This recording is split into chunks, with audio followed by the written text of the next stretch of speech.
This D-bag at a BBQ wouldn't stop insulting me and challenging me to a swim race. He didn't know I was on the Olympic team. I was flipping burgers at my girlfriend Harper's family barbecue when her sister showed up with her new boyfriend Craig, who immediately started telling everyone about the pool he'd just installed at his house since he was basically a professional swimmer. Harper squeezed my hand and whispered, "Wow, so impressive." She knew about my 4 years on the Olympic swim team, but I'd never mentioned it to her family since I didn't want to be that guy who peaked in college. Craig cornered me at the grill, beer in hand, and started going on about his swimming prowess. "I actually had to get kicked out of the club pool last month," he said loudly enough for everyone to hear. "The other swimmers complained to management that I was making them uncomfortable because I was so much faster. I mean, when you're lapping everyone twice, it gets embarrassing for them, you know?" He looked at me expectantly like I should be impressed. I nodded politely and kept flipping burgers while Harper rolled her eyes beside me. Craig looked me up and down, taking in my dad bod that had replaced my swimmer's build after 5 years of retirement. "You ever swim, Dylan? No offense, but you don't really have the body for it. I mean, look at these shoulders," he said, rotating his arms to show off. "Swimming is all about the wingspan and the core. You've got more of a softball build." He laughed at his own joke while I just smiled and shrugged. Harper's sister tried to change the subject, but Craig was just getting started. "It's not your fault, man. Black guys just aren't built for swimming. It's a scientific fact, something about bone density or muscle fibers. That's why you never see them in the Olympics." Harper's jaw dropped and she started to say something, but I touched her arm gently and whispered, "Let him talk. This is actually hilarious." Craig must have taken my silence as agreement because he kept going. "I'm not being racist, it's just biology. Like, when's the last time you saw a black swimmer win anything? Michael Phelps, Ryan Lochte, all the greats are white. It's just how it is." He shrugged like he was doing me a favor by explaining this. Even Harper's dad looked uncomfortable now, but I just kept that same easy smile on my face. After a few beers, Craig decided to demonstrate his perfect butterfly form on the grass, flopping around like a fish while explaining his technique. "See, Dylan? It's all about the dolphin kick. I bet you don't even know what that is. My coach said I had natural talent you can't teach. Some people got it, some don't." He stood up, grass stains on his polo, completely serious about his performance. When Harper mentioned I used to swim in college, Craig laughed so hard he nearly choked on his beer. "Community college had a swim team? That's cute. Let me guess, you did the doggy paddle relay?" He turned to his girlfriend and said, "No wonder Harper's dating him. She always liked charity cases. Remember that guy with the limp?" Harper's face went red and she snapped, "Dylan went to Stanford, you ass." But I just smiled and said, "Harper, relax." Craig pulled out his phone to show everyone videos of him swimming, narrating each one. "This is me destroying everyone at my gym. See that guy I just lapped? He said he swam Division 3. Pathetic." Then he turned to me and said, "Dylan probably thinks the shallow end is an accomplishment. Different leagues, bro. I'm talking about real swimming, not whatever you did at the YMCA." The videos were clearly sped up, but I didn't bother pointing it out. The afternoon got worse when Craig started lying about his times, claiming he could swim a 50-meter freestyle in under 20 seconds, which would be a world record. "I never went pro because I make too much money in sales. Why make pennies swimming when I can afford my own pool?" "Dylan, what do you do again? Harper mentioned something about coaching kids. What do you coach them in, burger flipping?" He gestured at the grill and laughed. "That's sweet, though, giving back to the community since you never made it yourself." I actually laughed at that one because the irony was too perfect. Finally, Craig had drunk enough to issue his challenge. He stood up, swaying slightly, and announced to everyone, "You know what? Let's settle this right now. Dylan, get in my pool and race me, right now. Unless you're scared to lose in front of your girl." He pulled off his shirt dramatically. "Come on, man. 1 lap. Unless you admit you can't swim and I'm superior in every way. What's it gonna be? You gonna hide behind Harper or are you gonna be a man?" Harper looked at me with an expression that said she was completely done with this guy. "Oh my God, just do it already," she said, knowing exactly what was about to happen. Craig stood there smirking, thinking he was about to humiliate me in front of everyone, having no idea he'd just challenged someone with 4 NCAA titles and an Olympic trials record that still hadn't been broken. So I said, "Sure, man. 1 lap." Craig grabbed his keys off the table and started walking toward his car, while everyone else looked at each other trying to figure out the logistics. Harper's dad stepped in and took the keys from Craig's hand, saying nobody was riding with someone who'd been drinking that much. Craig protested, but his girlfriend grabbed his arm and steered him toward her car, while Harper and I headed to mine with her parents following in theirs. The whole convoy of cars pulled out of the driveway with Craig hanging out the passenger window of his girlfriend's car, yelling about how I was about to learn what real swimming looked like. Harper squeezed my hand tight as we drove and whispered she couldn't wait to see his face when he realized what he'd gotten himself into. I kept my eyes on the road and focused on staying calm, because even though it had been 5 years since I'd competed seriously, my body still remembered what it felt like to destroy someone in the water. Craig's house was only 10 minutes away, and when we pulled up, I had to admit his pool setup was actually pretty nice. The pool stretched 25 yards with proper lane lines and everything, though I could tell from the way the lane ropes sat loose that he probably never bothered setting them up right. Craig immediately started his tour explaining how he'd personally designed every aspect for optimal training conditions and maximum speed development. He pointed at the shallow end, saying that's where beginners usually stayed, and then gestured at the deep end where real swimmers trained. Everyone just wanted to see the race happen, but Craig kept going on about the filtration system and the special tiles he'd chosen, and how the depth was perfect for generating the right kind of waves. I walked over to check the water while he talked, and suggested we should probably set some ground rules for safety, since he'd been drinking pretty heavily all afternoon. Craig waved his hand, dismissing my concern, and said real swimmers didn't need rules because the water was their natural element. Harper's dad spoke up firmly, saying, we absolutely needed to be smart about this, and nobody was getting in that pool without some basic safety measures in place. Craig rolled his eyes, but his girlfriend agreed with Harper's dad, so he had to go along with it. That's when Craig started pulling off his clothes right there on the pool deck, and I realized he was stripping down to his underwear since he didn't have swim trunks at his own house. Everyone got real uncomfortable real fast, and Harper's sister finally convinced him to at least keep his shorts on, even though he complained they would create drag and slow him down. I mentioned we should probably have someone neutral time this to make sure it was fair for both of us, and Craig immediately scoffed, saying I was already making excuses before we even got started. Several people agreed it made sense to have an official timekeeper, though, and Harper's mom volunteered to use her phone's stopwatch since she didn't care who won. Craig started his warm-up routine, which consisted of aggressive arm swings that looked more like he was trying to fight invisible bees than prepare for swimming. He grunted loudly with each swing and kept checking to make sure everyone was watching his technique. Meanwhile, I quietly stretched my shoulders the way I'd done thousands of times before and dipped my hand in the water to check the temperature. Harper had her phone out filming everything and said loud enough for everyone to hear that she wanted to remember this moment forever. Craig heard that and flexed for the camera, saying she could use the video to show people what peak performance looked like.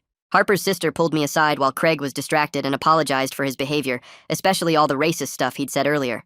Her face looked miserable, and I could tell she was realizing her boyfriend was about to embarrass himself in front of her whole family. I told her it wasn't her fault and that Craig seemed to have some issues he needed to work through, but she still looked like she wanted to disappear. Craig called me back over and started explaining the rules to me like I was a 5-year-old who'd never been in a pool before. He used his hands to show me that one lap meant down to the other end and back, and that we'd be doing freestyle, which meant any stroke I wanted as long as I didn't touch the bottom or the lane lines. I nodded along patiently, while Harper stood behind him, barely containing her laughter at how ridiculous this whole thing was. Craig kept going, explaining that we'd start in the water since he didn't have starting blocks, and that meant pushing off the wall when someone said go. More people from the BBQ started showing up to watch, and Craig immediately played to the crowd, saying he'd try not to lap me, but sometimes his competitive nature just took over. Someone mentioned they should probably have towels ready for afterward, and I appreciated that at least a few people were being practical about this whole situation. Craig kept posing and flexing for the growing audience, while I just stood there waiting for him to finish his show. Finally, we both got in the water at opposite ends of the pool to get ready for push starts, and the water was actually colder than I expected, which made my muscles tense up for a second. Craig immediately started complaining that the cold water was throwing off his rhythm and his muscles weren't responding right, and maybe we should wait for it to warm up. Harper's dad said we were doing this now, or not at all, so Craig stopped complaining and got into position against the wall. I pushed off the wall in a slow practice start to show Craig what we were doing, my body remembering the motion even after 5 years away from competition. Craig watched me glide halfway across the pool before he tried his own practice start, which was basically him shoving off the wall with his feet while his arms flailed around randomly. He came up sputtering after 3 strokes and said he was just warming up and the real one would be different. Harper's dad stepped forward and offered to do the countdown for us since we needed someone neutral to call the start. Craig immediately demanded that we go on go instead of 3, because that's how real races work according to him. I nodded and agreed to whatever made him comfortable since it wouldn't change the outcome anyway. Harper grabbed my arm and pulled me to the side of the pool for a second, while Craig was adjusting his shorts. She asked if I was really okay doing this since Craig had been drinking and might try something stupid in the water. I told her I'd dealt with way worse at actual competitions, and one drunk guy wasn't going to be a problem. She squeezed my hand and went back to stand with her family, while Craig started doing more of his weird arm circles. Imani Wade, who was one of Harper's family friends, stepped forward with her phone and volunteered to time the race since she didn't know either of us that well. She positioned herself at what would be the finish line and pulled up the stopwatch app to get ready. Craig started arguing that we should do 50 yards, which meant down and back, but he nearly tripped just walking along the pool edge. Harper's dad and a few others immediately said 25 yards one way was enough given Craig's condition and the fact that his pool didn't have proper walls for turns. Craig grumbled about it giving me an advantage, but eventually agreed when his girlfriend told him to stop being difficult. That's when we heard someone calling from the fence, and this older guy named Ed Gilmore, who lived next door, came over asking what all the noise was about. When someone explained we were having a swimming race, Ed disappeared for a minute, then came back with an actual stopwatch from his garage. He said he used to time his grandson's swim meets and offered to help time as a completely neutral party since he didn't know either of us. Now we had 2 timekeepers, which made this whole thing feel more official than it needed to be. A couple of the teenagers started pulling pool toys and floating beer cans out of the lanes, while Craig and I took a few easy strokes to warm up. My warm-up was just smooth freestyle to get a feel for the water temperature and distance, while Craig's looked like he was trying to beat the water into submission. Every stroke sent huge splashes everywhere, and his legs kicked so wide that he almost hit the lane line with every movement. Harper's dad gathered everyone together and said he wanted this to stay respectful with no trash talk during the actual race. Harper's sister looked grateful that her dad was trying to keep things civil, even though Craig muttered something about not needing anyone to protect him. Then Craig started up again with his racist garbage, saying black people can't swim because of science and offering to give me a 5-second head start. Before I could respond, Imani shut him down hard with actual facts about Cullen Jones winning Olympic gold and Simone Manuel breaking records that stood for years. She told Craig his science was just ignorance, and maybe he should learn some actual history before opening his mouth. Craig's face got red, and he mumbled something about exceptions to the rule, but everyone was clearly done listening to him. I caught Harper's eye across the pool, and she gave me a small nod that said she understood this was about more than just winning a race now. The crowd had grown to about 15 people, all standing around the pool edge, waiting to see what would happen next. Someone had even brought out more towels and set them on the chairs, which I thought was pretty practical considering how this was likely to end. Craig kept stretching and posing like he was at the Olympics himself, while I just stood quietly in the water getting my breathing ready. The water felt good against my skin, and my muscles were starting to remember what they used to do every single day for years. Ed and Imani compared their timing devices to make sure they were synced up and ready to go. Harper's dad asked us both one more time if we were ready to do this safely and responsibly. Craig rolled his eyes and said he was born ready, while I just nodded and got into position at the wall. My hands gripped the pool edge the same way they had hundreds of times before in actual competitions that mattered. Craig tried to copy my position, but his form was all wrong with his butt too high and his head looking straight ahead instead of down. The whole crowd went quiet as Harper's dad raised his hand to start the countdown, and I felt that familiar calm wash over me that always came right before a race. Craig suddenly stood up and started pounding his chest with both fists like some kind of gorilla, while making these loud whooping noises that echoed across the pool area. Everyone just stared at him as he kept beating his chest harder and harder, his face turning red from the effort and the alcohol. Harper's mom covered her mouth with her hand, and I heard one of the cousins whisper something about calling an Uber for him later. Craig finished his display by throwing his arms up and letting out this primal scream that made the neighbor's dog start barking from 2 houses over. He stumbled slightly as he got back into position at the pool edge, still breathing heavy from his performance. Harper's dad cleared his throat and raised his hand again to start the countdown, speaking clearly and slowly so there would be no confusion. "On your marks," he said, and we both gripped the pool edge with our fingers curled under the lip. "Get set," he continued, and I coiled my muscles like a spring while Craig just kind of crouched awkwardly. Harper's dad took a breath and started to say go, but Craig launched himself into the water before the word even left his mouth. Water exploded everywhere as Craig thrashed into the pool, while Ed immediately called out, "False start!" and waved his arms to stop everything. Craig came up sputtering and immediately started arguing that he definitely heard the word go, even though literally everyone else was shaking their heads.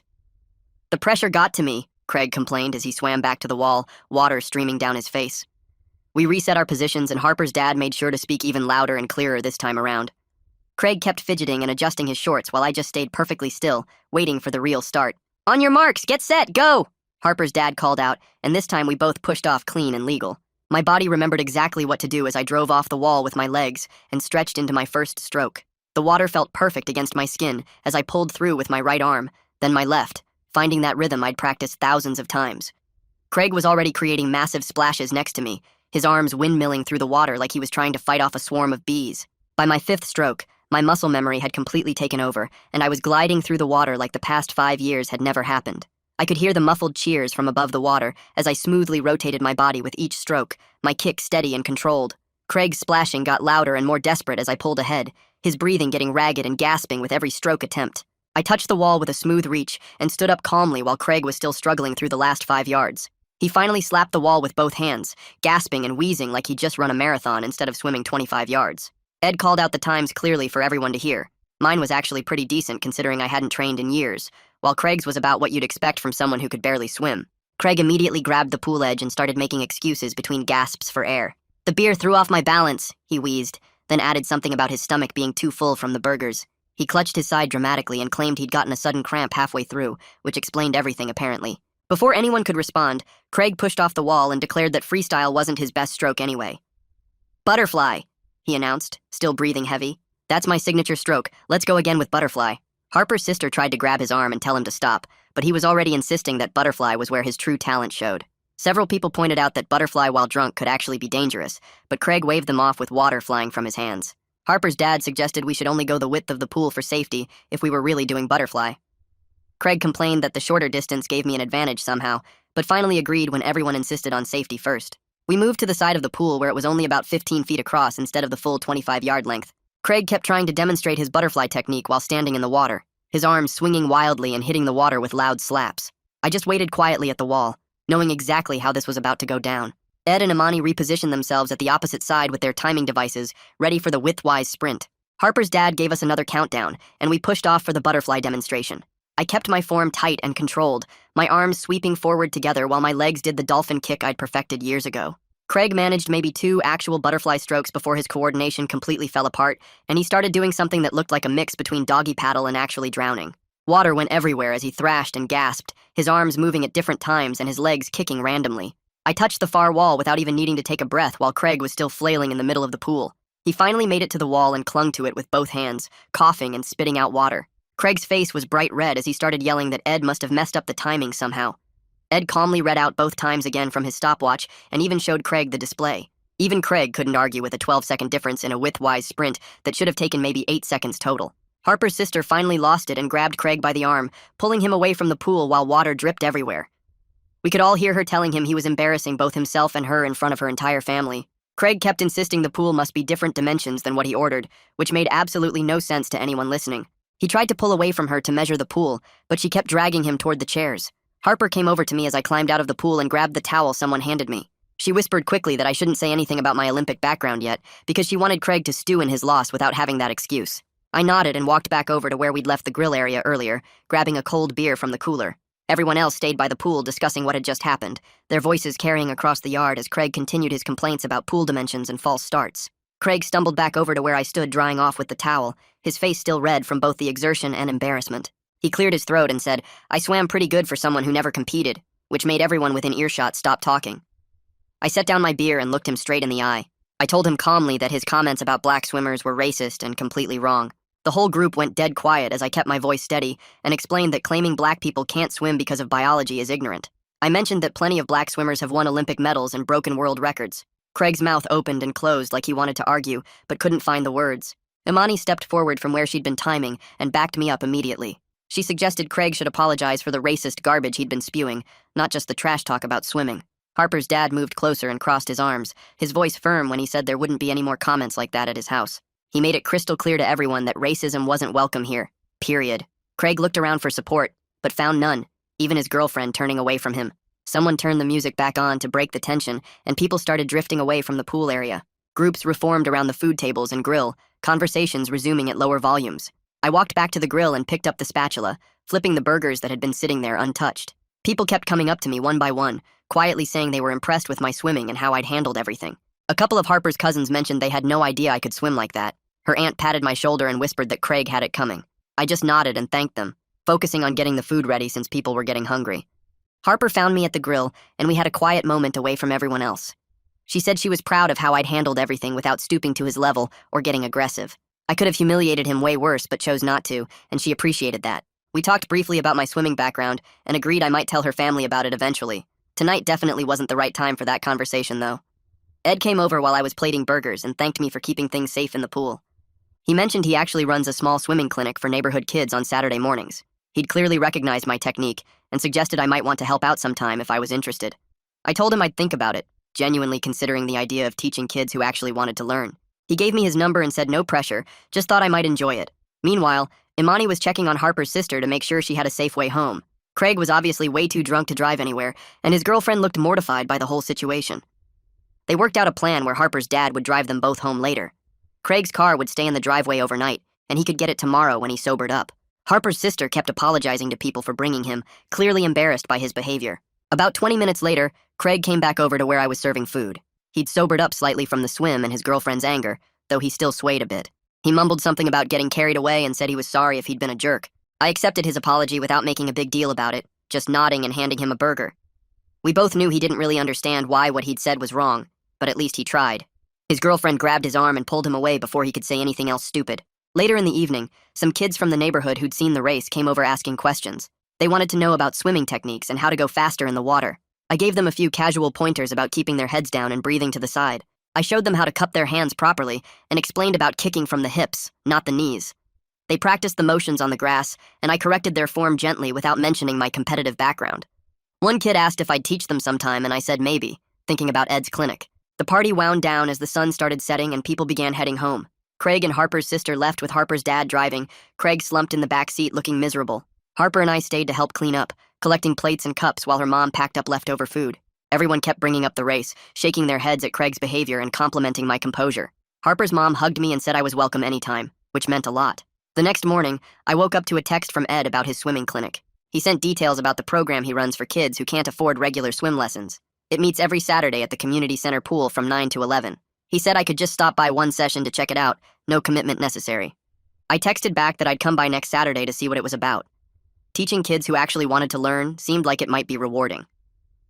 Later that afternoon, Harper's dad sent me a message that surprised me. He thanked me for handling Craig with class and not escalating the situation when I easily could have. He said he was always impressed by people who didn't need to brag about their abilities.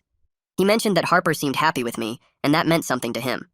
We ended up texting back and forth about swimming and sports in general, developing a better rapport than we'd had before.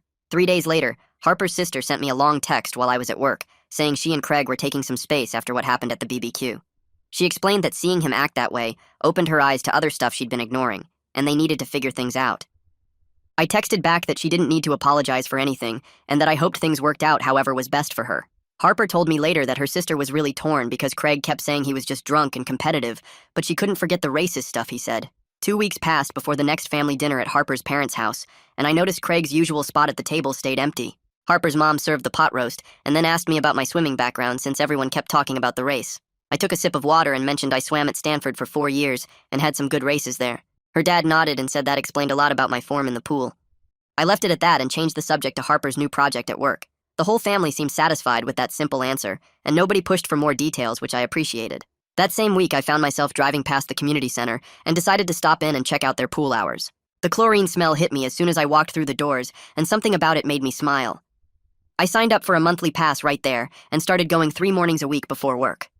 The first time back in the water felt strange after 5 years away, but my body remembered the motions. I wasn't trying to hit any times or train for anything specific, just moving through the water at whatever pace felt good. Other early morning swimmers would nod hello, and we'd share lanes without any drama or competition. The lifeguard mentioned my stroke looked professional, and I just said thanks and kept swimming. Those morning swims became my favorite part of the day, where I could just exist in the water without any pressure. A month later, Harper's family had another barbecue, and someone had printed out pool rules and taped them to the fence as a joke. The list included stuff like no racing under the influence and no biology lessons required, and everyone got a good laugh out of it. Harper's dad started calling me Coach when I walked in, and pretty soon everyone picked it up as a friendly nickname. I manned the grill again and noticed Harper's sister showed up alone looking more relaxed than she had in months. She came over to thank me for being cool about everything and mentioned she and Craig had officially broken up the week before. The afternoon went smooth with kids splashing in the pool and adults sitting around talking about normal stuff. Nobody brought up swimming or racing, and I was perfectly happy keeping my Olympic background to myself for now. Well, folks, that's all from me today. Thanks for letting me toss in my clever little observations along the way. Until we meet again, stay sharp. If you made it to the end, drop a comment. I love reading all your comments.